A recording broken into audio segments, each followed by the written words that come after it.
Bienvenue sur la chaîne, le café du crime.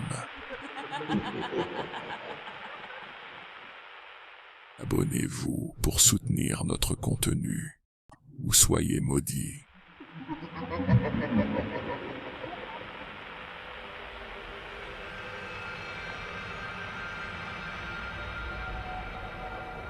On est fin 2020.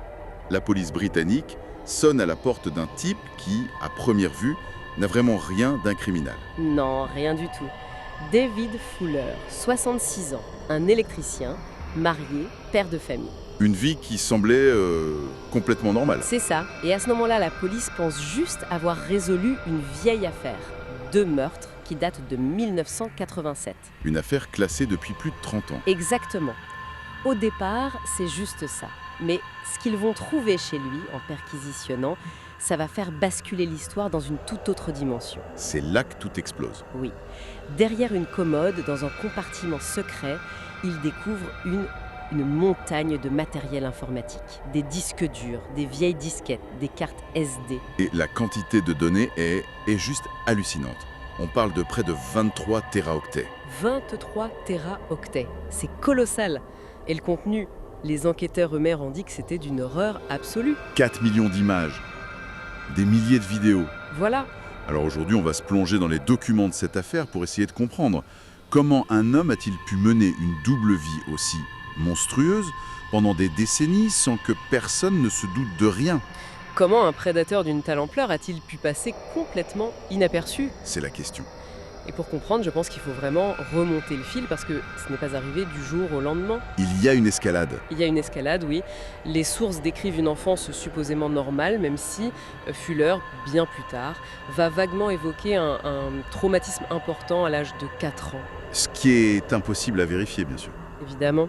Et ça sonne un peu comme une tentative de justification de dernière minute. Mais c'est à l'adolescence que les choses commencent à déraper très clairement. Oui.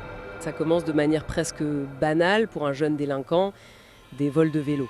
Sauf que son mobile, c'est pas l'argent. Non, pas du tout. Il expliquera plus tard que ce qui l'excitait, c'était, et je cite, le frisson de ne pas se faire prendre. D'accord.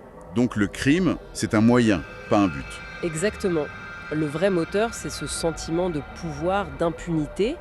Et comme une drogue, il lui en faut toujours plus. Le frisson du vol de vélo s'estompe vite. Et il passe à quoi après ? Aux incendies criminels. Il met le feu à des propriétés, à des écoles. Il se fait même pincer par la police. Ah. Et là, il est puni ? Ben non. Il est mineur, donc il s'en sort avec une simple réprimande. Ce qui, rétrospectivement, est une occasion manquée monumentale. Ça a dû le conforter dans son idée qu'il était intouchable. C'est très probable, oui. Et c'est à ce moment-là que sa déviance prend une tournure sexuelle très nette. C'est l'étape suivante. L'étape suivante, il devient ce qu'on appelle un Peking Tom, un voyeur. Il passe des nuits entières à épier les femmes par les fenêtres. Mais là encore, ça ne lui suffit pas longtemps. Non, l'escalade est rapide. Regarder de loin, ça ne suffit plus. Il veut être au cœur de leur intimité. Il commence à s'introduire chez elles, par effraction. Attendez, il entre alors qu'elles sont là. Oui, c'est ça qui est glaçant. Il se cache, sous les lits, dans les armoires. Parfois pendant des heures, il attend qu'elles rentrent. Pour les regarder. Les regarder se déshabiller, prendre leur douche, avoir des relations sexuelles. Il viole leur intimité de la manière la plus radicale possible. Et elles se rendent compte de rien. Jamais. Il n'a jamais été attrapé pour ça. Donc on a un homme qui, bien avant de tuer, a déjà commis des centaines, peut-être des milliers de crimes, et qui a appris une chose. Il est invisible. Il est invisible et tout puissant. Et ce sentiment, c'est ce qui le mène au meurtre de 1987.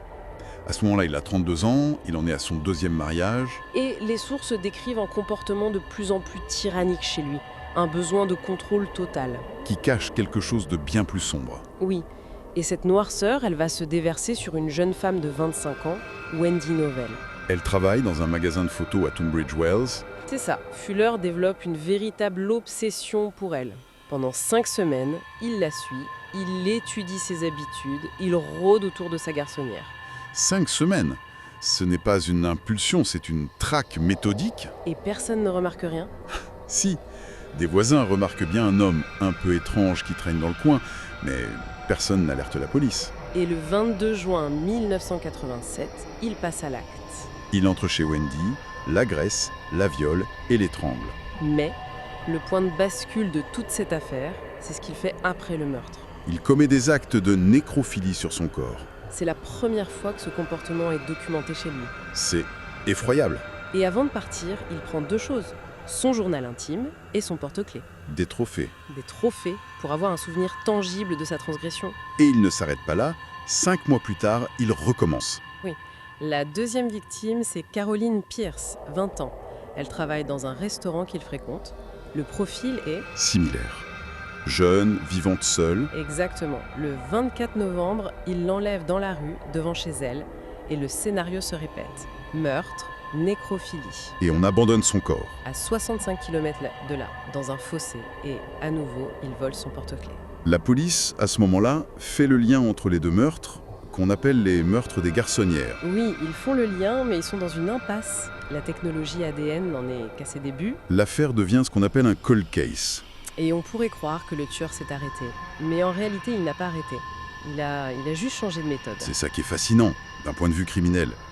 Il ne cherche pas à escalader la violence. Non, il cherche à la rationaliser. Il a compris ce qui l'excitait vraiment. Ce n'est pas de tuer, c'est la nécrophilie. Et le meurtre, c'est juste un moyen trop risqué, trop sale pour y arriver. Voilà. Il lui faut un accès propre, régulier et surtout sans risque à des corps. C'est d'une froideur. On dirait un homme qui fait le bilan de son activité criminelle et qui décide de l'optimiser. C'est exactement ça. Ce n'est plus l'impulsion du prédateur, c'est la planification d'un administrateur de sa propre perversion. Et c'est là que l'hôpital entre en jeu. Ce n'est pas une opportunité, c'est une stratégie de carrière. 2 ans après les meurtres, en 1989, il postule et obtient un poste d'électricien de maintenance à l'hôpital de Kent and Sussex. Le poste parfait. Ça lui donne la clé d'or, un badge d'accès quasi universel. Y compris bien sûr à la morgue. Et les sources décrivent très bien comment il s'est rendu indispensable. S'il y a un problème avec un frigo, un équipement qui tombe en panne. C'est Fuller qu'on appelle. Il devient le type de la maintenance attitrée de la morgue. Et pendant ce temps, il étudie. Il étudie, il cartographie les lieux, il mémorise les horaires du personnel, les rondes, et surtout, il analyse le système de vidéosurveillance. Et il trouve la faille. La faille béante, presque ironique. Pour préserver la dignité des défunts, les salles d'autopsie et les zones de préparation n'ont pas de caméra. Il a trouvé son sanctuaire. Et c'est le début de 30 ans d'horreur. 30 ans, dans 2 hôpitaux successifs. On parle de centaines de corps. Sa méthode est rodée. Totalement. Il entre à la morgue souvent pendant les changements d'équipe, entre 17h et 19h. Il consulte les registres, il choisit une victime. Il ouvre un casier réfrigéré, déplace le corps dans une salle sans surveillance et il commet ses actes. L'ampleur est difficile à concevoir. Les victimes identifiées vont d'une fillette de 9 ans à une femme de 100 ans. Il n'y a aucun profil si ce n'est la vulnérabilité absolue. Les sources détaillent des cas qui dépassent l'entendement. Il a abusé du corps d'une femme de 92 ans qui, pendant la Seconde Guerre mondiale, était une héroïne de Bletchley Park, une de ces femmes qui ont déchiffré les codes nazis et Enigma. C'est incroyable. Et il documente tout. C'est peut-être ça, le plus dérangeant. Il ne se contente pas de faire ça. Il le catalogue. Comme un bibliothécaire de ses propres crimes. Mais pourquoi? Qu'est-ce que les sources nous disent sur cette compulsion à tout garder? C'est une perversion en soi, absolument. La documentation, ça sert plusieurs objectifs pour lui. D'abord le trophée, c'est la preuve de sa transgression. Et ensuite, ça lui permet de revivre l'acte, de prolonger le fantasme, le sentiment de pouvoir. Il a commencé avec un appareil photo, c'est ça? Oui, un compact. Il a accumulé près de 800 000 images. Puis, avec les smartphones, il est passé à la vidéo. Plus de 500 ont été retrouvés. Et il organisait tout ça? Méticuleusement, dans des dossiers aux noms glaçants, comme Nécrolord, le seigneur de la nécropole. Il se voyait comme le roi de ce royaume macabre. Il y a des cas cités qui sont particulièrement insoutenables, celui des 2 sœurs. Hélène, 22 ans, et Marie, 16 ans. Tuées dans un accident de voiture. Leur mère, seule survivante, vient leur dire adieu à la morgue. Fuller a abusé de leur corps peu de temps après. Ou encore le cas d'Azra, plus récemment, en 2020. Oui, le cas d'Azira est emblématique de son impunité. On est en pleine pandémie. À cause des restrictions, sa mère, névresse, ne peut pas voir le corps de sa fille de 24 ans pendant 5 jours. 5 jours pendant lesquels lui, Fuller, a un accès illimité. Il a abusé du corps d'Azira à 3 reprises juste avant la visite de sa mère, juste après son départ, et une dernière fois 2 jours plus tard. Mais une question me vient. Les sources mentionnent des registres de passage. Son badge a dû être scanné des centaines de fois à la morgue. Un électricien? Qui passe autant de temps à la morgue? Oui. Comment une telle anomalie statistique n'a-t-elle jamais déclenché la moindre alerte en 30 ans? C'est la faille de ce que j'appellerais la confiance par défaut. Personne ne cherchait d'anomalie, parce que son prétexte était plausible.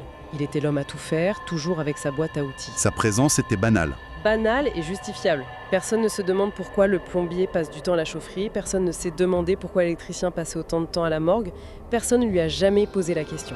Donc pendant 3 décennies, c'est un fantôme. Il mène sa vie de famille, il se remarie, il a d'autres enfants. Il est connu comme un passionné de photos, de cyclisme. Un monstre à la vue de tous, mais que personne ne voit. Et alors, comment tout ça s'effondre-t-il?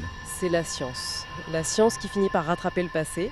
En 2019, une nouvelle analyse des preuves des meurtres de 1987 est lancée. Grâce au progrès technologique. Exactement.